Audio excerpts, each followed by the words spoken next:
अहंकार का फल।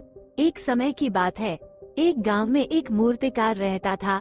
मूर्तिकला के प्रति अत्यधिक प्रेम के कारण उसने अपना संपूर्ण जीवन मूर्तिकला को समर्पित कर दिया था। परिणामतः वो इतना पारंगत हो गया था कि उसकी बनाई हर मूर्ति जीवंत प्रतीत होती थी। उसकी बनाई मूर्तियों को देखने वाला उसकी कला की भूरी भूरी प्रशंसा करता था। उसकी कला के चर्चे उसके गांव में ही नहीं बल्कि दूर दूर के नगर और गांव में होने लगे थे। ऐसी स्थिति में जैसा सामान्यता होता है वैसा ही मूर्तिकार के साथ भी हुआ। उसके भीतर अहंकार की भावना जागृत हो गई। वो स्वयं को सर्वश्रेष्ठ मूर्तिकार मानने लगा। उम्र बढ़ने के साथ जब उसका अंत समय निकट आने लगा तो वो मृत्यु से बचने की युक्ति सोचने लगा। वो किसी भी तरह स्वयं को यमदूत की दृष्टि से बचाना चाहता था ताकि वो उसके प्राण न हर सके। अंततः उससे एक युक्ति सूझ ही गई।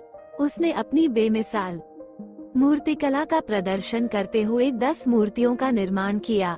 वे सभी मूर्तियां दिखने में हूबहू उसके समान थीं। निर्मित होने के पश्चात सभी मूर्तियां इतनी जीवंत प्रतीत होने लगी कि मूर्तियों और मूर्तिकार में कोई अंतर ही ना रहा।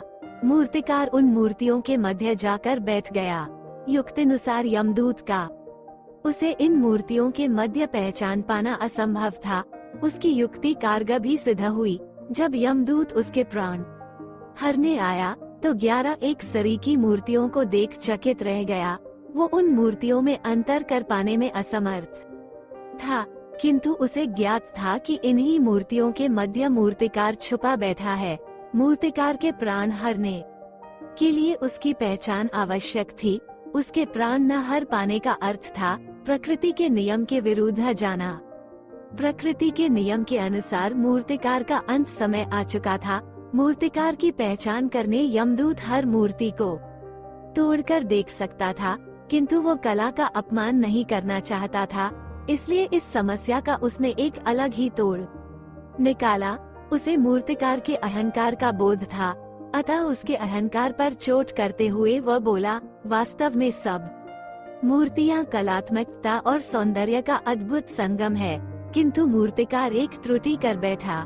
यदि वो मेरे सम्मुख होता तो मैं उसे उस त्रुटि से अवगत करा पाता।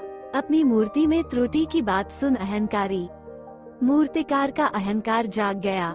उससे रहा नहीं गया और झट से अपने स्थान से उठ बैठा और यमदूत से बोला, त्रुटि असंभव, मेरी बनाई मूर्तियां सर्वदा त्रुटिहीन होती हैं।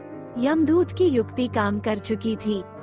उसने मूर्तिकार को पकड़ लिया और बोला, बेजान मूर्तियां बोला नहीं करती और तुम बोल पड़े।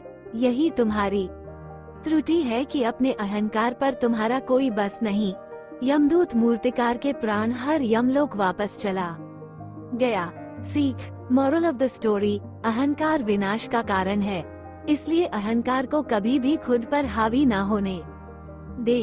फ्रेंड्स, आपको स्टोरी कैसी लगी? आप अपने कमेंट्स के द्वारा हमें अवश्य बताएं। ये स्टोरी पसंद आने पर लाइक और शेयर करें। ऐसी ही अन्य स्टोरी सन के लिए हमें सब्सक्राइब कर ले। Thank you.